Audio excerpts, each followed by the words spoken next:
Hello, everyone. Green Effect Podcast, Season 3, Episode 7. I'm sorry, I don't have any other name for this episode other than the buffet of shit. Just stuff going on. There's been so many little things over the last week. I'm just picking up each one and talking about it. So, we got my BFF Tiffy boy up at the Bank of Canada. Just another month of screw ups. So we talk about him. And honestly, how that guy has a job anymore, I don't even know. We gotta find. Someone tell me. Can someone please post on how to get rid of the head of the Bank of Canada? I really want to know how to do that. We then talk about a little thing that got announced last week that wasn't like front page news, I don't think, but the domestic stability buffer, okay, by our friends at OSFI, was increased, and there's just stuff that goes with this that we really need to talk about. $500 a month. If you are under a certain income, you get $500 a month towards your rent.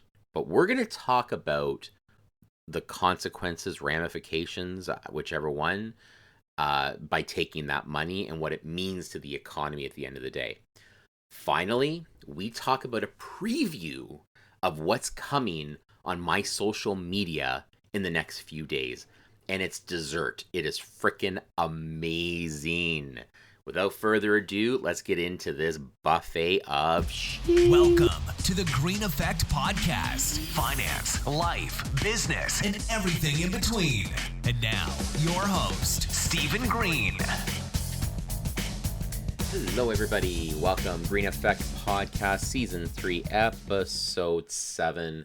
I didn't have any other way to describe this episode other than just a buffet of shit. Just stuff that we need to talk about that has gone on over the last week in our zoo or disaster of an economy right now.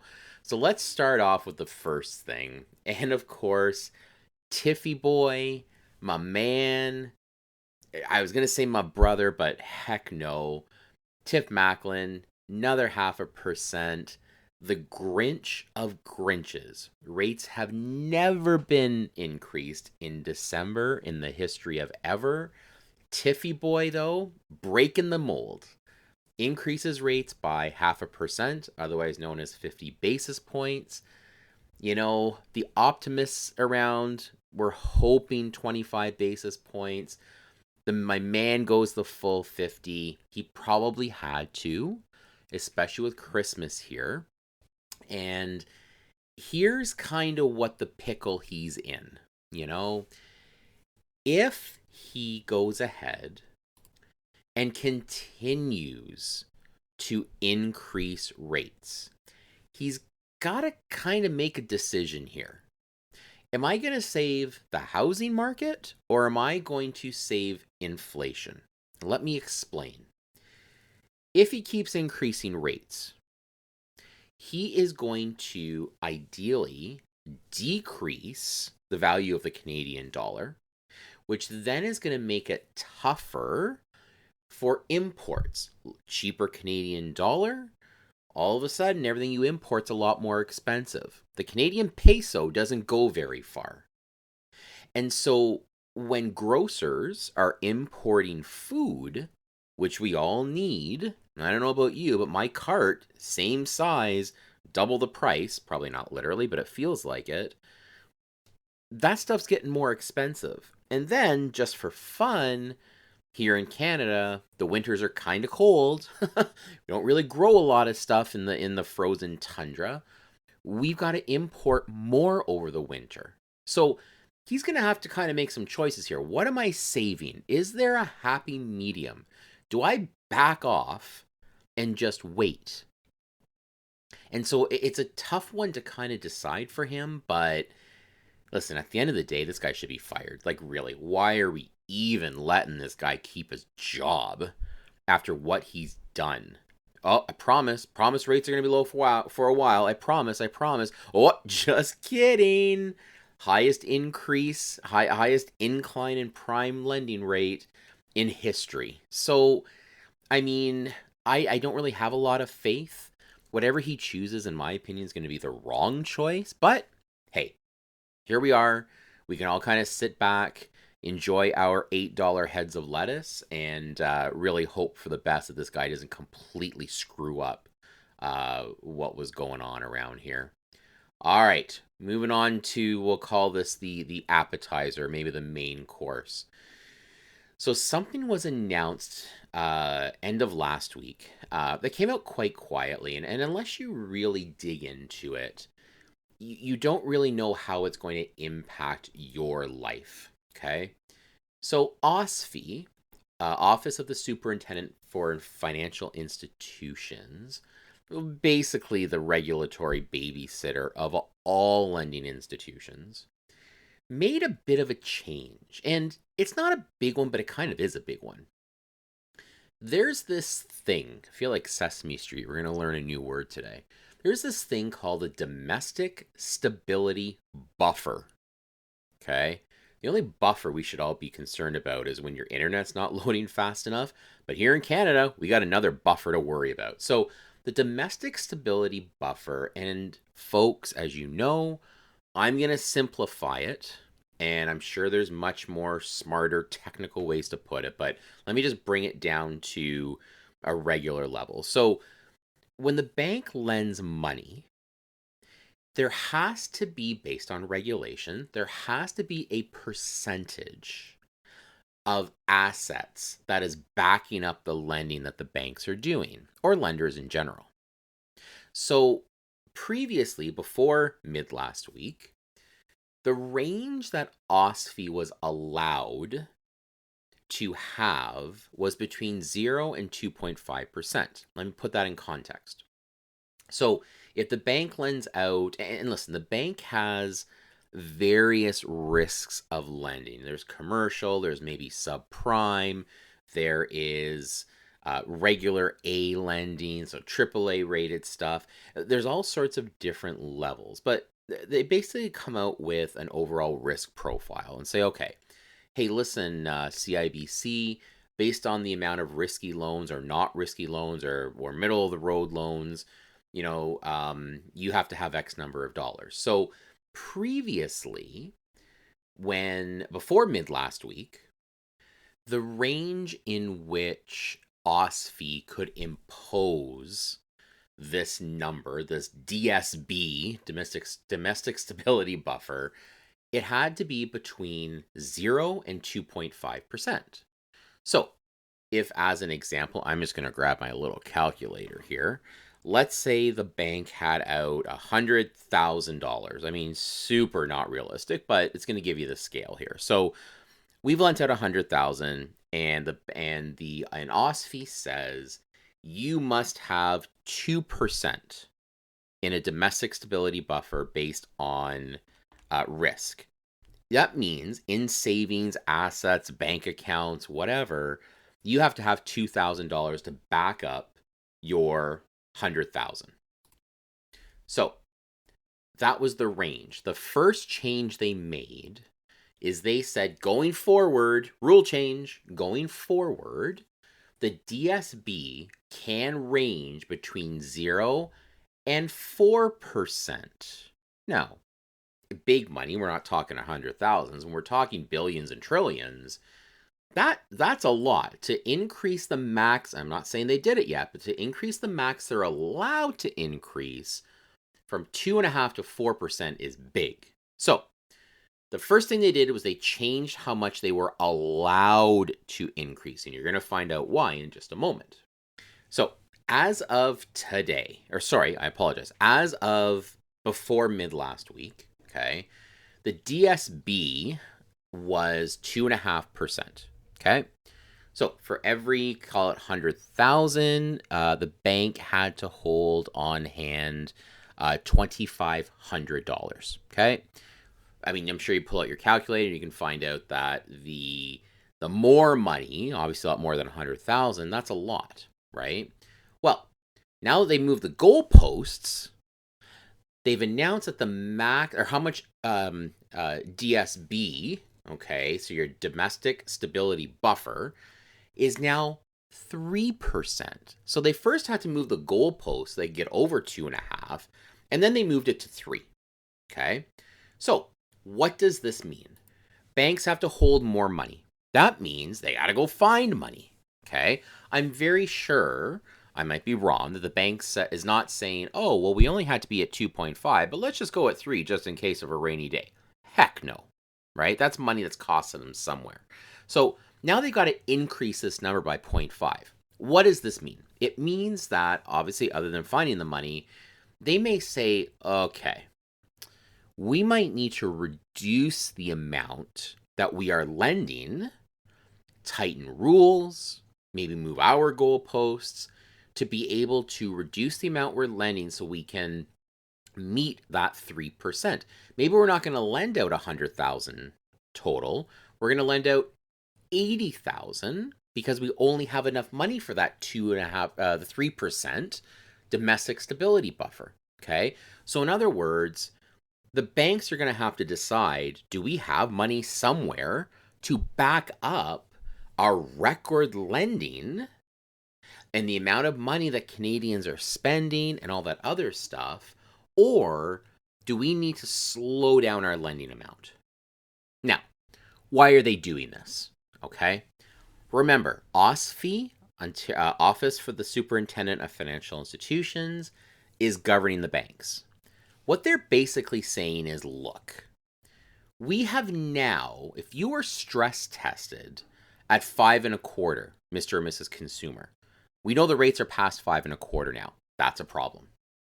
Consumer debt is climbing. We are now at, drum roll please, average consumer debt amount in Canada, $2.36 trillion. And climbing. Household debt is increasing by the day, by the hour, because inflation is where it is. Okay? We've got the Bank of Canada continuing to jack up rates. So OSFI's looking at this and saying, look, we're in charge of making sure that Canadians are protected, governing the banks, looking at rules, stuff like that. We are now, to bring this full circle, we are now going to make sure the banks have enough money, okay, in this domestic stability buffer to back up any potential issues that are coming down the road. Okay? That is big picture. The one quote they made is they have concerns around a thing called structural risk.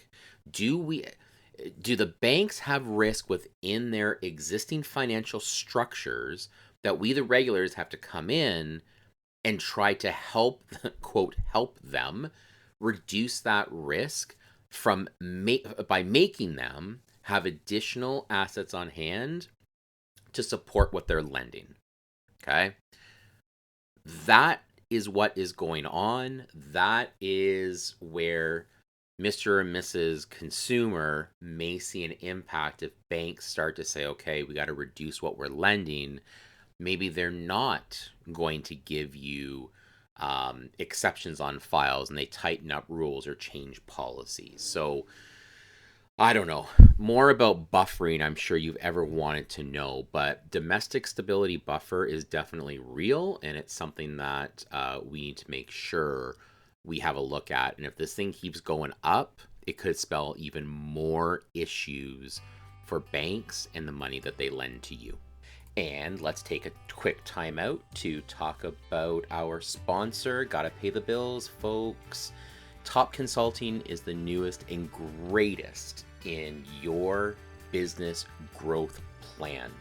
Top Consulting brings a combination of individual goals, accountability, and the most important thing always forgotten about, execution, and combines them with what your business goals are. It's not as simple as here's my goal, go get it. It's about what is the goal? Is it the right goal? What does the goal look like? How are we going to get to the end result? Top Consulting, we start at the end and work our way back, making sure we have proper milestones and execution timelines for you to get where you are right now with your business, right to that end goal that starts at the beginning. Top Consulting, make sure you visit topconsulting.ca, where you can get some great information on our programs, complimentary webinars, and hey, don't take my word for it. Have a look at the homepage for real client testimonials. Oh, and just to make sure you really do go to the website, make sure you mention the Green Effect podcast and you get 25% off the introductory fit assessment. Go get them. Next on the menu in this little buffet of shit, let's talk about this $500 that low-income households are going to get, because it is such a great idea for low-income families to have some sort of support. It sucks. I'm blessed. I'm blessed to not consider myself a low-income household.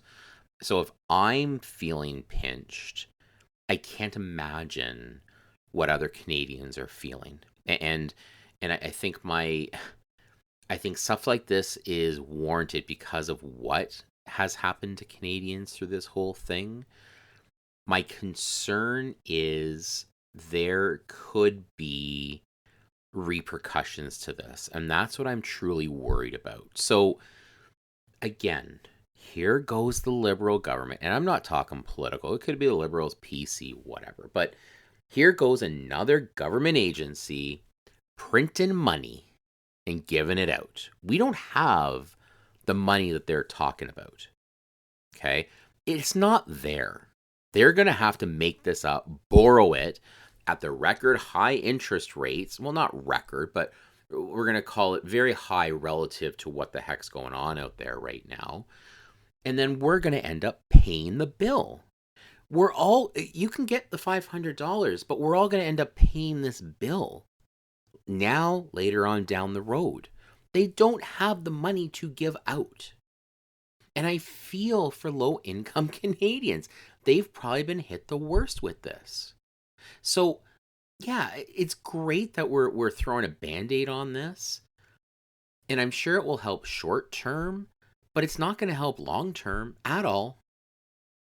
The kicker is, and listen, landlords, investors, the ma and pa shops, guys, 80-90% of investors, real estate investors, are ma and pa.